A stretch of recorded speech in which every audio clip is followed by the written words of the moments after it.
Skyview Network, sponsored by Terry Lambert Hyundai. Well, we had ourselves a good drink of water today, didn't we? Some of us get over 2 inches of rain. There's more rain headed our way for tomorrow morning. Our full temperature 5 to 6 forecast is coming up. Now on News Channel 6 and 6, filling the job of Parks Director in Augusta. Why city leaders are delaying a decision. As your news at 6 starts now. Live from Television Park, this is WJBF News Channel 6 at 6. Good evening, everyone. I'm Jenny Montgomery. Thank you for joining us. Coverage you can count on begins with a Washington County woman behind bars tonight after promising keepsakes for loved ones and not delivering on that promise. 32-year-old Destiny Magoon has been charged with defrauding more than 300 victims in 25 states. The Washington County Sheriff's Office searched her home this week, finding more than 500 items belonging to those victims. Investigators say they're working to return the items, but it will continue to investigate Magoon's case. It is the criminal mentality. She took advantage of so many people. I honestly believe that at one point in life she may have started out with good intentions, but it led to this criminal act and so many victims and so many irreplaceable items. Investigators say Magoon was denied bond at magistrate court, and her case has now been sent to Superior Court. They're still searching for more victims. Tim Miller joins us now with a first check of the weather. Tim, a lot of rain today. Hey, Jenny, a lot of rain today. Really going to like details and all of that in just a few minutes, Jenny. All right, Tim, thank you. Augusta's Parks and Recreation Department is one of the city's most important. It has a budget of more than $4.5 million. It's been without a full-time director since February, and that looks to continue for weeks longer. George Escala explains. It's been 3 months since Augusta commissioners accepted the resignation of Parks Director Maurice McDowell, but city leaders have slowed the search to find a replacement. I think that we have plenty of time. Let's get it right, and so I fully want to wait. So do other commissioners, voting to hold off on the search to conduct a workshop on the hiring process and allow for an audit of the department before a new director is hired. The audit still is going to take place, so it's just going to help us in the future, and that particular person that will be assuming that position. We just want to make sure we get everything in the house in order before we hire someone. I'd hate to hire someone and then make a bunch of changes to what they anticipate from a job description standpoint. But some commissioners don't believe the candidate search needs to wait for an audit and work session. I asked a question of Ms. Williams, does hiring someone to work as the administrator over there impede the auditing process? She said no. We do a lot of work sessions, but I don't really think we need a work session to go in that arena. Finding an auditor is moving forward. Requests for proposals ended Tuesday. Those bids will be evaluated and a recommendation presented to commissioners. Then the city will hear if any games were being played with the park's budget. In Augusta, George Escala, WJBF, News Channel 6. Coverage you can count on continues in Richmond County, where the search for a murder suspect is underway. The sheriff's office looking for 39-year-old Ryan Lewis. Lewis, who is also known as N.O., is accused of shooting Gregory Dunn. It happened Wednesday at the intersection of Tudor and Carp Drives. He is considered armed and dangerous. If you know where he is, call the police. You can remain anonymous. A second suspect is behind bars for murder. 14-year-old Carnell Quiller is charged with murder in the death of Jalen Sumter. Sumter was shot and killed Sunday on C Street in Olmsted Homes. 19-year-old Tydasia Hope was arrested and charged earlier this week for murder and aggravated assault. Recent shootings involving young people in Richmond County have the sheriff's office and those running to be the next sheriff speaking out. Hannah Latier talked with some of them about the problem. Jenny, in the past several months, there have been multiple cases of people under the age of 20 being killed and accused of shooting and killing in Richmond County. In the past 2 weeks alone, a 14-year-old was shot and killed, and a 14-year-old, 15-year-old, and 19-year-old have been charged with murder. The sheriff's office sent us a statement saying, in part, it is a continuous conversation within our agency. We are always looking for ways to deter gun violence and violent deaths, not only with our youth, but with the adult community also. But candidates running for Richmond County Sheriff think there is more to be done.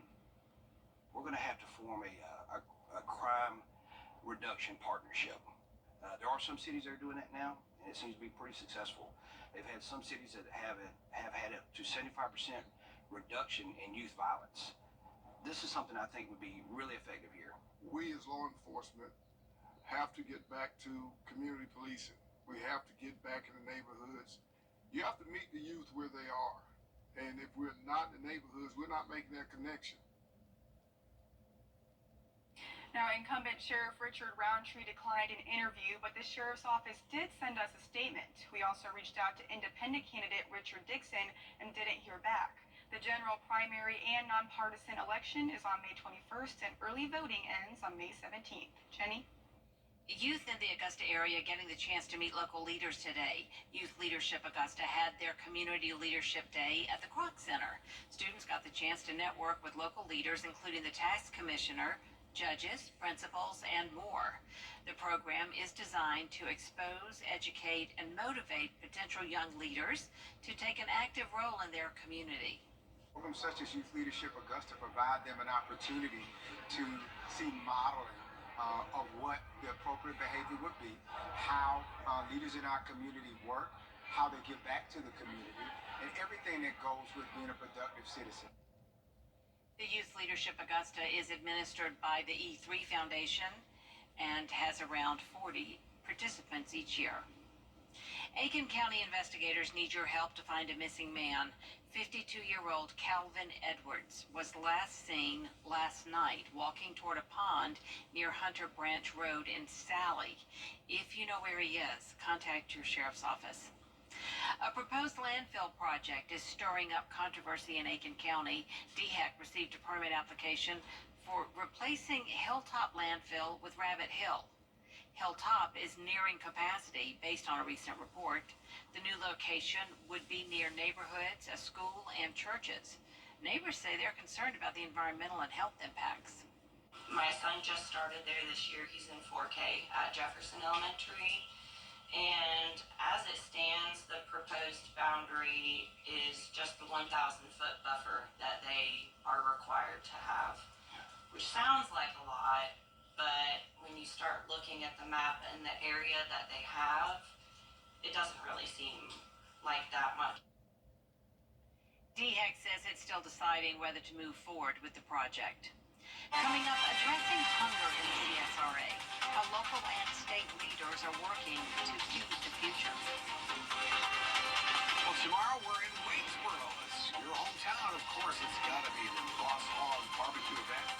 Jenny will be there. I'll be there. I'd love to see you there as well. A whole bunch of fun. Started at 4 o'clock. And the weather will be spectacular. We're slice seal coating and line striping, where each job is our best. Golden Harvest Food Bank, state lawmakers, and community leaders joining together to address hunger. During Thursday morning's roundtable, food benefit resources and programs were discussed to help curb food insecurity throughout the CSRA. The group focused on what's next and how they'll get there. In terms of the overall growth that we're seeing everywhere, definitely in our downtown areas, but especially in our rural counties, where poverty, homelessness, food insecurity just looks different. You know, those are areas that we're seeing a lot of food deserts in, definitely as well in our downtown areas too. But just seeing that the need is growing across our 25 county service area and not just in one particular area. This Saturday, postal carriers will pick up canned and shelf-stable goods in participation of their Stamp Out Hunger food drive. To view participating areas, just go to our website, WJBF.com. Rent prices are rising faster than salaries across the country, and some leaders are blaming junk fees.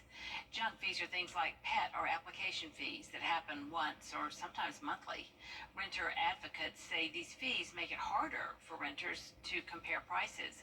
They say these fees can trap renters in unaffordable leases, leading to more debt.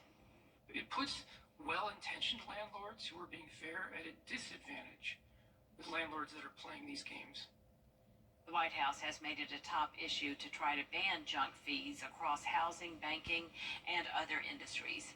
Tim joins us now for another check of the weather. Well, let's look at our almanac for today. 76 was the high. We started out this morning at 66, but here's the real story. Look at the rainfall total at Bush Field. And it really puts a dent into our rain deficit that we've had for pretty much month of May. That's good news. Guess what, though? There's more rain headed our way. 5% forecast. Our way over the next several days as we get into the next week. Notice decent chances of rain and temperatures in the 70s to low 80s. Let's give away an umbrella tonight. Our 5 through 6 umbrella winner tonight is Diane Radford of Martinez. Congratulations. Register to win your umbrella at WJBF.com. All right, Tim, thanks so much. Coming up next, we go live to SRP Park for tonight's WJBF Scholar Athlete Awards banquet, featuring the best and brightest student athletes from our area. Don't go away. Augusta University College of Nursing is proud to honor and celebrate our remarkable nurses this Nurses Week. Now, WJBF sports coverage you can count on. I'm News Channel 6 Sports Director Brendan Robertson live here at SRP Park, where tonight we honor the best student athletes from our area, the 2024 Scholar Athlete Awards. About 50 students in here tonight that will be recognized for their achievements, not only on the field and the court, but of course, more importantly, in the classroom. And we can't wait to showcase all of those student athletes. We'll have a wrap-up for you coming up later tonight. A couple sports notes. Strom Thurmond scheduled to play in their upper state tournament, along with Fox Creek. Those games have been postponed to Friday, as well as Midland Valley softball's playoff game as well. But tonight, we're only going to make one person at the podium get punished, and that is Augusta University men's basketball coach Mitris, our guest speaker tonight. And Coach, appreciate you joining us this evening. And what might your message be? You and I were student athletes. We were not scholar athletes. No, we weren't. Great honor for these kids. 7 years ago, my daughter was in the audience, so just to tell them, take what they've learned in high school, and when they go to college, wherever they go, to benefit from the time they get a chance to spend the next 4 years of their life, best 4 years of their life. How much easier is it when you're recruiting a player and you see the game tape, but then you go and find the academics to see students maybe of this caliber? How much easier is it to get them, be able to offer them scholarships? Well, it's so much easier because then you know you're getting a true student athlete. Nowadays, the first thing we get is their transcript. As soon as we see somebody play, just because there's so many hiccups with things. But I'm really proud of these kids, and it's a great honor to speak here tonight. Good deal. All right, it's the off season technically for you, but we know there really is no off season. What's life like for a college basketball coach this time of year? Well, we're trying to sign guys. We've signed 4. I think we got one more as I was driving in, so we've got to probably add 2 more guys in the next 2 months. So it's just part of it. We have camp coming up. School's finishing. We got one graduating tomorrow. Jacques Kerber will be graduating, so we go to that ceremony. So it's a little bit slower time of year, but like I said, it's a great time of year to reflect on things during the year.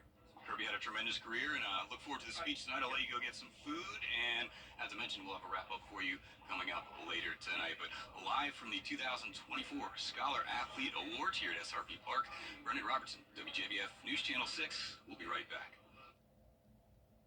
Wow, spruce up your outdoor space for less this year at Carolina Pottery. Huge selections of quality all-weather wicker and Hollywood furniture, all at our everyday low prices. Visit carolinapottery.com or a store near you. Are you ready to advance? Click, click. The CSRA is full of incredible teachers. Join us for a special presentation as we recognize their amazing efforts in the classroom. The Golden Apple Awards, tonight at 7 on News Channel 6. Looking for fabulous seasonal decor for your home and outdoor spaces? Carolina Pottery has everything you need for the season, all at unbeatable prices. Flowers, ribbon, signs, you name it, we've got it. Visit carolinapottery.com or a store near you.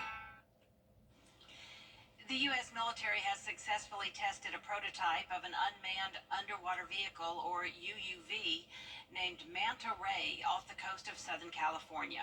The Manta Ray is designed to be a long-range UUV for maritime operations.